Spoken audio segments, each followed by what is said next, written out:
باید توضیح بدم چه اتفاقی داره میفته؟ عبدالکریم داره چیکار میکنه؟ عبدالکریم داره برای ما یه دونه از این محصول نوتلا رو درست میکنه. این مرغ و تخم مرغ و موز رو قاطی کرده، الان اونو گذاشت اونجا. این تخم مرغ و موز رو ریخت.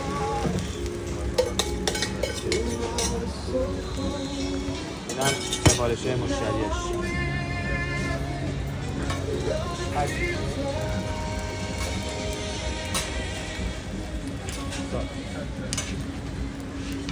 خود عبدالکریم how are you؟ الحمدلله مسلمونم هست. کره زد قبلیاری کره نزد.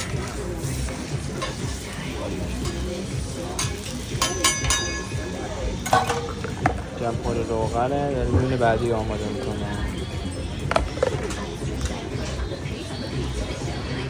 اینم منوش، موزای تازه، انبه دیگه داره کم آماده میشه. این چجوری درست میکنه؟ پنچرگیری باشه، پنچریشو میگیره.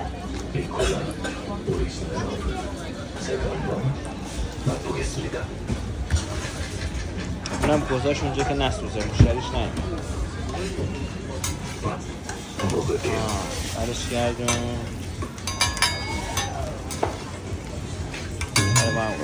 آره میخواد اینو یه سر و سامونی بده، بعد بره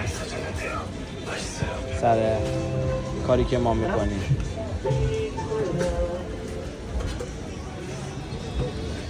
مشتری اون دوتا اومد.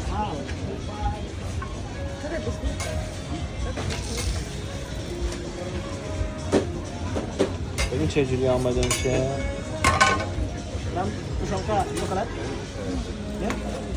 به چیزی بزنم یا نه؟ دایی گفت نه نمیخواد چیزی بزنم. پیتزا رو پاچزد بزنه یا نزنه این مادر مرده بالاخره. آها شیره است با یه چنگال یا علی مادر.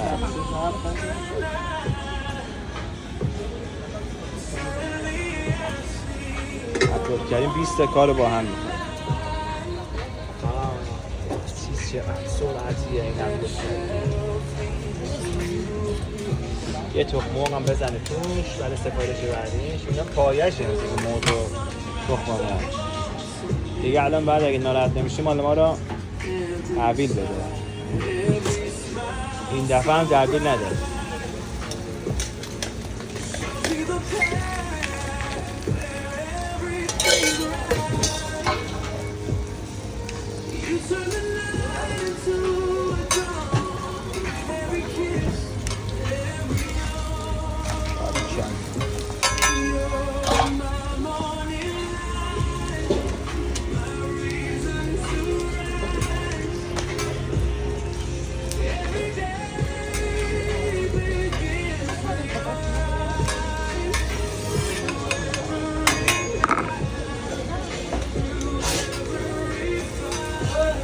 اونه که گرونتره رو کره میزنه.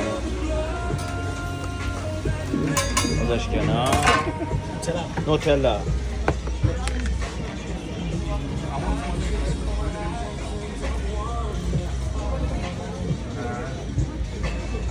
کریم حسن.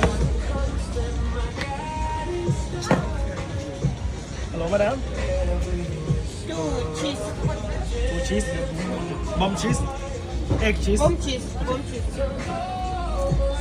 کریم حسن.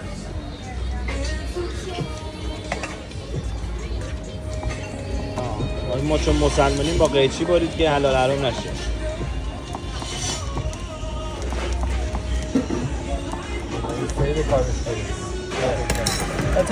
کریم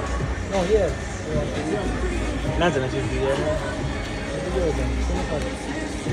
الیتر حل آها اوکی. مستر عبدالکریم بای بای. Thank you so much.